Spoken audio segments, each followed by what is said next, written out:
Hindi ko lang alam kung sino yung artist na kumanta ng Kulelat. Kulelat, Kulelat. Aturete ba yun? Akala ko Kulelat yung title.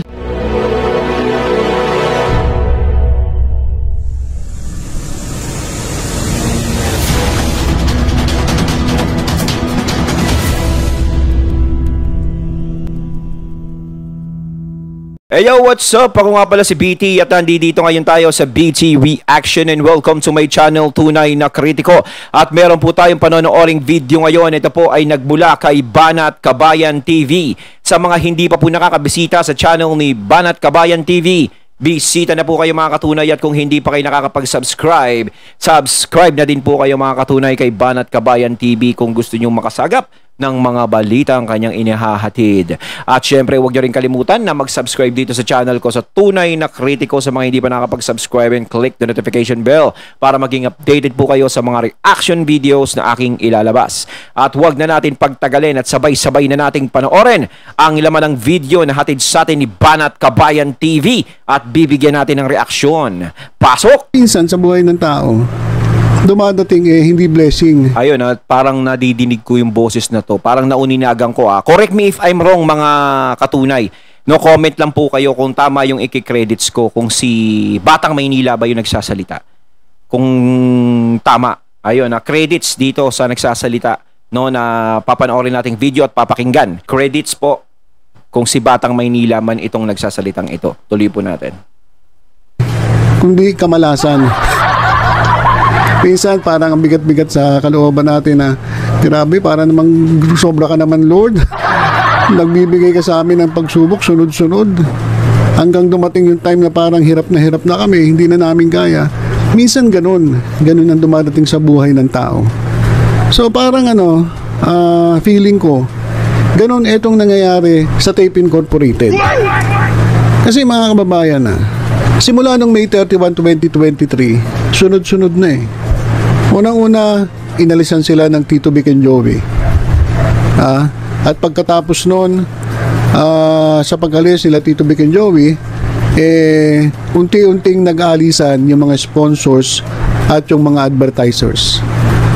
At pagkatapos nun, dahil kinakailangan nilang tapusin ang kontrata nila dito sa GMA, napilitan silang kumuha ng mga magiging bagong host ng kanilang programa.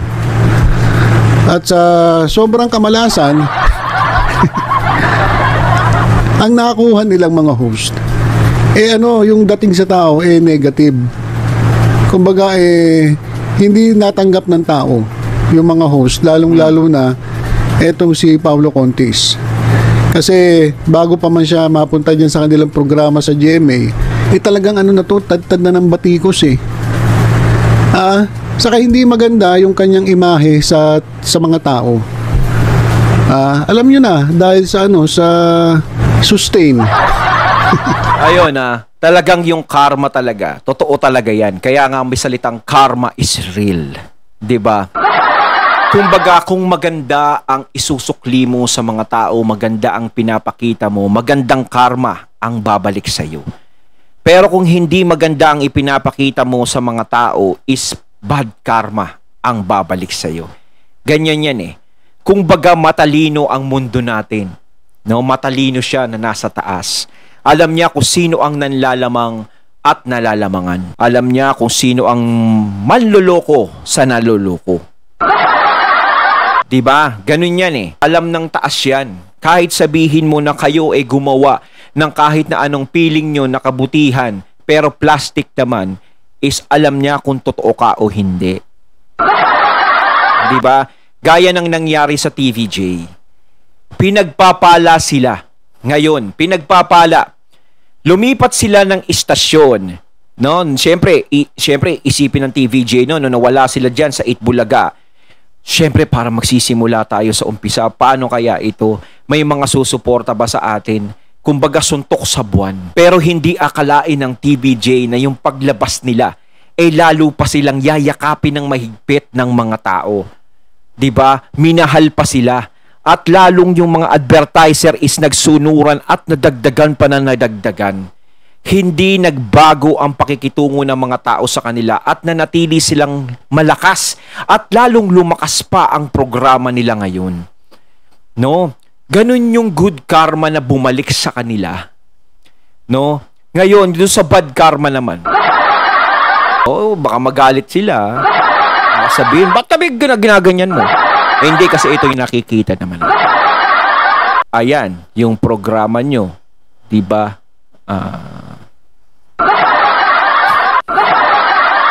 Ay, kuliling lat, kulilang. Ang ganda nung yung napakinggan kong kanta, yung pamagat kulilat. Yung pamagat ata yun, hindi yun. Ayun, yun napakinggan nating kanta, maganda yun eh. Hindi ko lang alam kung sino yung artist na kumanta ng kulilat. Kulilat, kulilat. Aturete ba yun? Akala ko kulilat yung title. Ayun. Minsan talaga kapag hindi maganda yung ipinapakita mo, is bad karma yung darating sa'yo. Alam yan, alam ng taas yan. Kung sino yung tama at mali dun sa dalawa. Kapag ikaw gumagawa ka ng masama sa kapwa mo, walang magandang darating sa'yo. Kung hindi maganda yung naging intention mo, wala. Hindi rin maganda yung babalik sa'yo. Ganyan yan. Kaya yung TVJ is patuloy na nagtatamasa ng biyaya at nananatili silang malakas para pasayahin ng mga tao. Samantalang yung iba, yung katapat nila, medyo, yung, di ba, dati matayog ang lipad ng saranggola ni Pepe, umektad dang umektad. Ay, tuloy ko na nga. Ay, nako. Dahil sa sustento. At nung kinuha ito ng Tape Incorporated, dumagdag ito sa kamalasan. Kasi sunod-sunod yung batikos dito sa kanilang programa. At ngayon itong programa nila, kabago-bago. Merong katulonggisan. Etong ginawa ng isang host na kunwari hindi niya kilala yung contestant, yung pala tao niya sa parisan. so nabatikos na naman itong Tape Incorporated. Sunod-sunod, grabe yung kanilang mga dinanas na pambabatikos mula sa taong bayan. So pagkatapos nun, eto namang ratings. Nag-alisan yung mga advertisers na dating nandyan, nung nandyan itong TVJ, sumama dun sa TVJ sa TV5. So, majority, talagang umalis sa Tape Incorporated. Meron namang natira. Kahit pa. Grabe nga yung bumalik sa kanila di ba? Kumbaga yung mga tao may bumalik naman sa kanila. Puro bas nga lang. Tapos di ba yung mga advertiser talaga nag-alisan. Pero meron naman daw atang advertiser sabi. Naririnig ko sa usapan 2 ata 3. Parang ganun parang nadidinig ko ganun kasi tapos din sa ratings dati nangunguna dati. Ngayon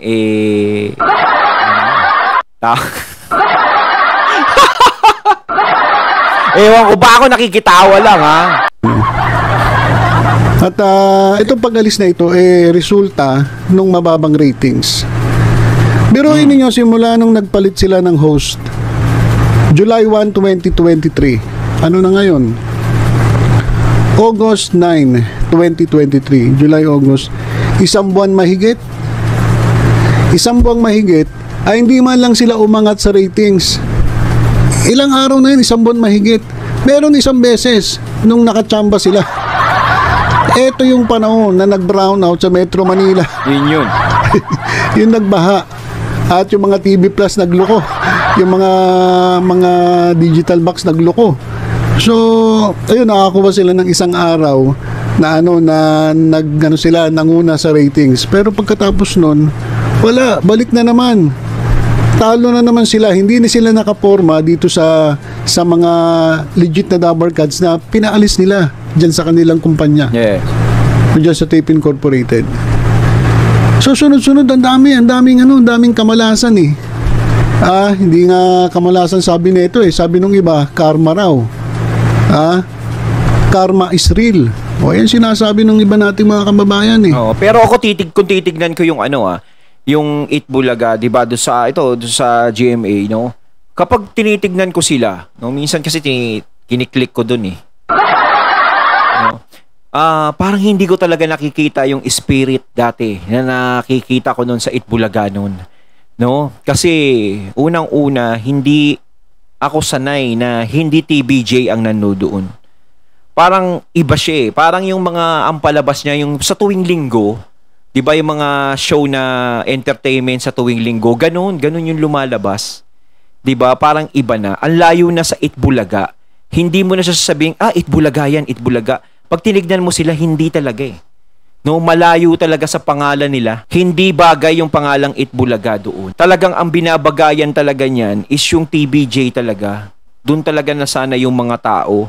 Patuloy pa rin nilang ginagamit. Kumbaga, pag nasana yung mga tao, talagang tumitingin sa kanila, sa TVJ pa rin sila nasana, yun pa rin yung hinahanap-hanap. No, hindi magbabago kasi napakatagal naman talaga ng ginawang serbisyo ng TVJ sa Itbulaga. At talagang TVJ talaga ang nagpaangat dyan sa Itbulaga. Hindi Itbulaga ang nagpaangat sa TVJ. Ewan ko nga ba kung bakit pinaglalaban pa rin ng kabila yung yung pangalan na yan. Parang tinatamad kayo mag-isip ng pangalan na original niya. Parang dyan naman yung pangalan niya, yan na lang. Kasi mag-isip pa tayo. O kaya huwag na tayong magpaano ng pangalan. Baka mamaya pag may nag-isip para sa atin, bayaran pa natin. O pagkatapos na ito, ngayon, ano nangyayari? Biruin ninyo, may papakita ko sa inyo. Nakita ko to eh. Nakita ko tong ipinost eh. August 9. Ngayong araw na ito, August 9. Alam nyo ba, dun sa pinaka-segment ng kanilang programa dyan sa GMA, etong programa ng tape, alam nyo ba ang nanonood, concurrent viewers, alam nyo kung ilan? 32.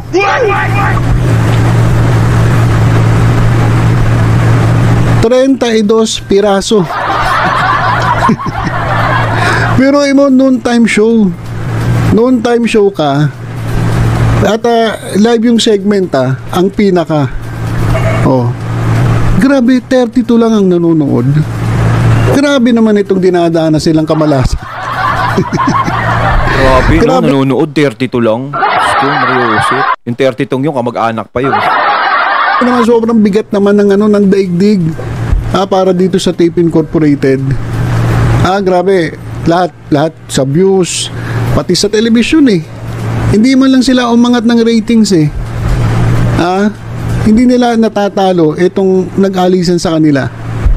So simula nung na-issue itong TVJ sa itong mga halusos, talaga naman sabi ko sa inyo, sunod-sunod yung kamalasan na dinanas ng Tape Incorporated.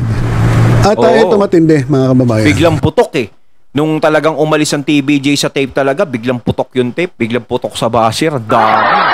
Dami talagang bumabanat sa kanila. Lalong-lalo na yung Itbulaga na pangalan, ayaw nilang isuko. Ito wala na itong kinalaman sa Itbulaga. Wala na itong kinalaman sa noontime show. At ito ay may kinalaman sa political career ng isa sa mga anak ni Romeo Halosos Sr. Kasi ngayong araw na to, mga kababayan, ay inutusan ng Supreme Court ang Commission on Elections na iproklamang tunay na nanalo sa nakaraang 2022 national elections si Roberto Pinpin Uy bilang kongresista sa unang distrito ng Zamboanga del Norte. Inilabas ang nasabing utos sa kanilang en banc deliberation kahapon, araw ng Martes. Una rito nabatid na sinuspindi nga ng Provincial Board of Canvassers noong May 12, 2022 ang proklamasyon kay Uy matapos na makatanggap ng advance copy mula sa COMELEC en-banc na nag-issue ng moto proprio at nagutos na suspindihin ang proklamasyon nito. Sinundan naman ito ng pag-file ng motion ng kalaban nito sa posisyon na si Romeo Halosos Jr.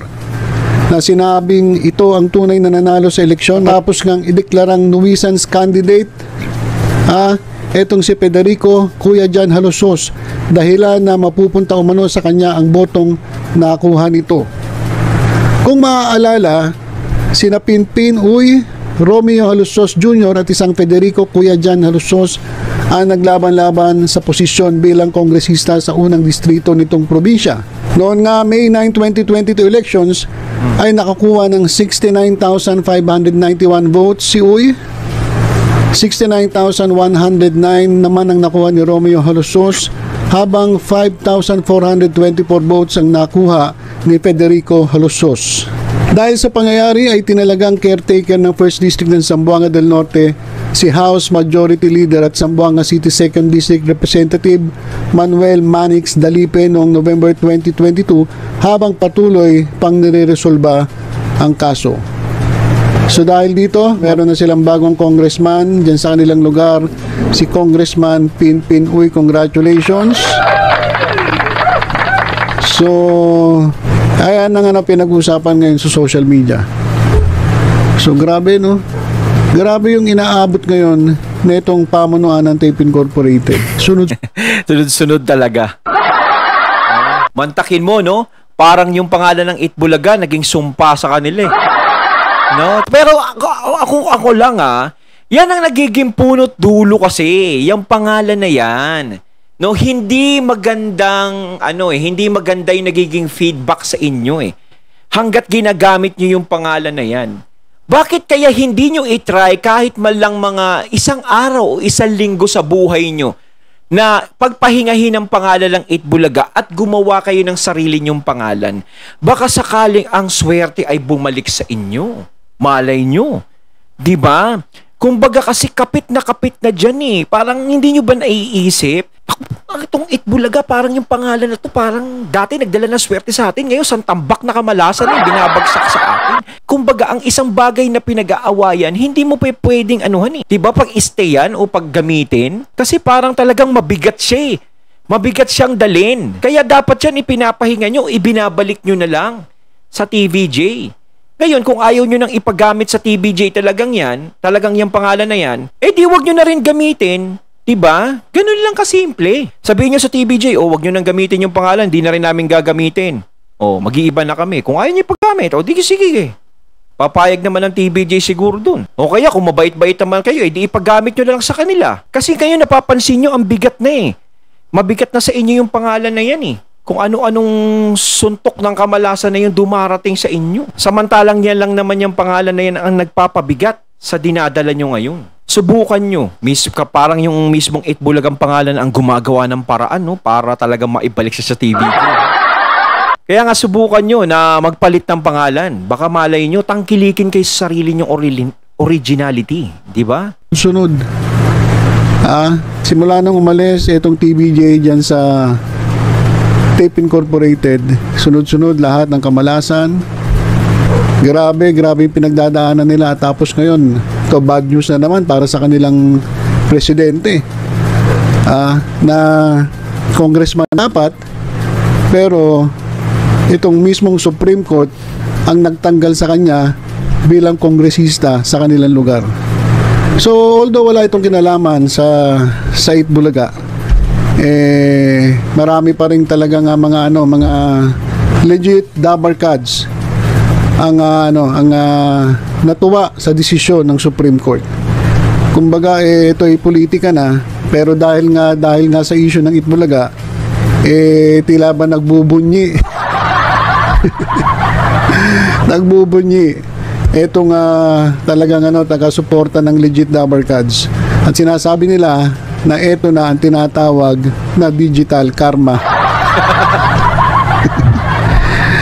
Okay, so yun po ang ating latest update. Ayun, at ating natunghayan ang video na nagbula kay Banat Kabayan TV. At syempre, credits to Batang Maynila. Ayan, tweets. Ayan sa boses na yon. Ayan, mga katunay kayo, anong masasabi nyo tungkol dito sa sinasabing digital karma? So once again, I'm BT and I'm out. Peace.